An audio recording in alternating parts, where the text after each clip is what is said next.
আরে ভাই দাঁড়ান, আপনারা তো শুধু মোবাইল নিয়ে গেছেন, এই ব্যাগে অনেক টাকা আছে, এই ব্যাগটাও নিয়ে যান। কি কর মামা? হ্যাঁ অবশ্যই। দোস্ত দাঁড়া, একটা ব্যাপার খেয়াল করেছিস? আমরা শুধু মোবাইল নিয়েছিলাম, কিন্তু মেয়েটা ডাক দিয়ে তার টাকা, তার ব্যাগ সব দিয়ে দিল। কাহিনী কি রে? আসলেই তো, আমি তো দোস্ত এই জিনিসটা এত গভীরভাবে ভেবে দেখিনি। তাই তো, আমরা মোবাইল নিয়ে চলে যাচ্ছিলাম, একটা মেয়ে সাইডে পরে তার ব্যাগের ভিতরে টাকা আছে সেটাও দিয়ে দিল। আমার কোনো কিছু মাথায় আসছে না। আমার মনে হয় কি জানিস, নিশ্চয়ই এটার মধ্যে কোনো একটা ঘাপলা আছে। এক কাজ করি, চল ওই মেয়েটাকে গিয়ে জিজ্ঞেস করি ও আসলে হয়েছেটা কি। চল গেলে কোনো ঝামেলা পড়বো না তো? আরে কিসের ঝামেলা, চল আয়। আচ্ছা আপু, একটা কথা বলুন তো, মানে আপনার ব্যাগের মধ্যে কোনো জিপিএস ট্র্যাকার এসব কোনো কিছু আছে নাকি? মানে কোনো ঝামেলা করবেন নাকি? আসলে আমি না আমার লাইফে কখনো এই ধরনের মানুষ দেখিনি, যার কিনা ফোন ছিনতাই করে নিয়ে যাচ্ছি, সে ব্যাগের মধ্যে টাকা আছে সেটাও দিয়ে দিচ্ছে। আসলে একটা জিনিস কি জানেন, আপনি যেমনটা আমাদেরকে ভাবছেন আমরা কিন্তু ওই ধরনের ছেলে না।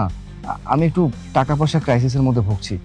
আমার বাবা তো পঙ্গু, মাও অসুস্থ, আমার পড়াশোনা খরচের জন্য টাকা পয়সা দরকার, আর যার কারণে আমি এই কাজটা করতে বাধ্য হয়েছি। দেখুন, আপনার যদি কোনো ঝামেলা করার ইচ্ছা থাকে আমাদের সাথে, মানে পুলিশে ধরে দেওয়ার ইচ্ছা থাকে, তাহলে আপনি এক কাজ করুন, আপনি আপনি আপনার এগুলো নিয়ে নিন। তাছাড়া দেখুন, আমার বোনটারও বিয়ে দেওয়া দরকার, তাই অনেক টাকা দরকার, এর জন্য আমরা এগুলো করি। দেখুন, আপনি কোনো ঝামেলা করেন না, আপনি আপনার জিনিসগুলো নিয়ে নেন। হ্যাঁ হ্যাঁ নিন। দাঁড়ান, এগুলো আপনাদের কাছেই রাখেন, এগুলো আমার জীবনের কোনো প্রয়োজন নেই, কারণ আমার জীবনের প্রতি না চাহিদা শেষ হয়ে গেছে। আমার অনেক টাকা পয়সা আছে। এই যে আপনারা বললেন না যে আপনাদের আপনজনের জন্য আপনারা এত কিছু করতেছেন, আসলে না পৃথিবীতে আমার আপনজন বলতে কেউ নাই। আসলে ভাইয়া, যে মানুষটাকে ঘিরে বাঁচতে চাইছি সেই মানুষটাই তো আমাকে ছেড়ে চলে গেছে। আমি আর বেঁচে থেকে কি করব? আমার এই টাকা পয়সা সবকিছু নিয়ে আপনারা চলে যান, আমি আপনাদের এগেইনস্টে কোনো কিছু করব না। না না আপু, এসব আপনি কি বলছেন? আরে সুসাইড করা মহাপাপ, এই কাজ আপনি কখনোই করবেন না। একটা কথা মনে রাখবেন আপু, আমাদের জীবনে চলার পথে অনেক টানাপোড়েন আসে, অনেক বিপদ আসে, অনেক দুবিধার মুখোমুখি আমরা হই। তাই বলে জীবনের কাছে আমরা হেরে যাব না। হোঁচট খাওয়া মানে হেরে যাওয়া নয়। হোঁচট খাওয়া মানে যেখানে আমরা হোঁচট খেয়েছি সেখান থেকে আমাদের উঠে দাঁড়াতে হবে, সামনের দিকে আগাতে হবে। দেখুন, জীবনটা কিন্তু অনেক সুন্দর, জীবনকে উপভোগ করতে শিখুন। আর তাছাড়া আপনার সাথে কে কি করলো কে কি করলো না তা নিয়ে আপনি পড়ে থাকবেন না। আপনি চিন্তা করবেন সবসময় নিজেকে নিয়ে, কিভাবে আপনি ভালো থাকবেন, কিভাবে আপনি আপনার ফিউচার ব্রাইট করবেন, সামনের দিকে আপনি কিভাবে এগিয়ে যাবেন, এইসব নিয়ে সবসময় আপনি ভাববেন। দেখুন, আজকে আপনি ভালো আছেন, আজকে আপনার কাছে টাকা পয়সা আছে, অনেক মানুষ আপনার সাথে আসবে, কিন্তু কালকে যখন আপনার কাছে টাকা পয়সা থাকবে না, আপনি নিঃস্ব হয়ে যাবেন। এটাই স্বাভাবিক যে কেউ আপনার সাথে থাকতে চাইবে না। আর পৃথিবীতে অনেক মানুষ আছে যারা শুধুমাত্র সুবিধাবাদী, আপনার কাছ থেকে সুবিধা নিয়ে তারা তাদের মতো কেটে পড়বে। আর এই সমস্ত লোককে চিহ্নিত করে আপনার জীবন পথে এগিয়ে যেতে হবে। আর একটা কথা বলি আপনাকে, পৃথিবীতে এমনও ভালো মানুষ আছে যারা স্বার্থ ছাড়া শুধুমাত্র আপনার পাশে থাকবে, আপনাকে ভালোবাসবে। এরকম লোকের সন্ধান করতে হবে। তবে হ্যাঁ, আপনি চাওয়া মাত্রই সেই লোকগুলোকে আপনি পাবেন না, সেটার জন্য আপনাকে অপেক্ষা করতে হবে। জীবনটা অনেক সুন্দর।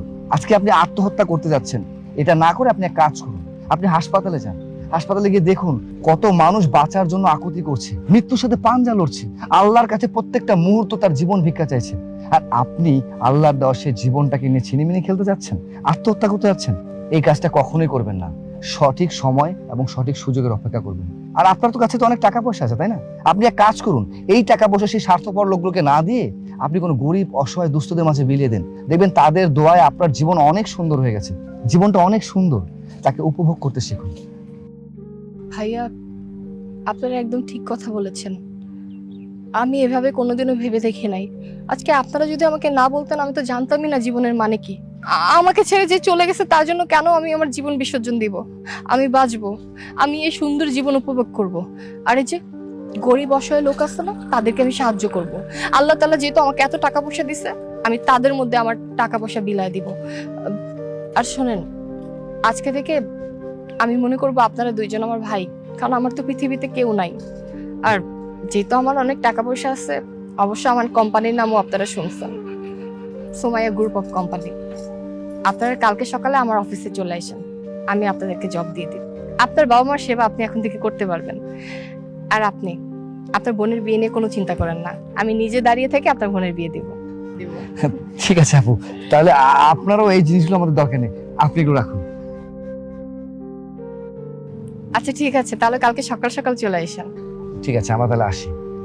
চল।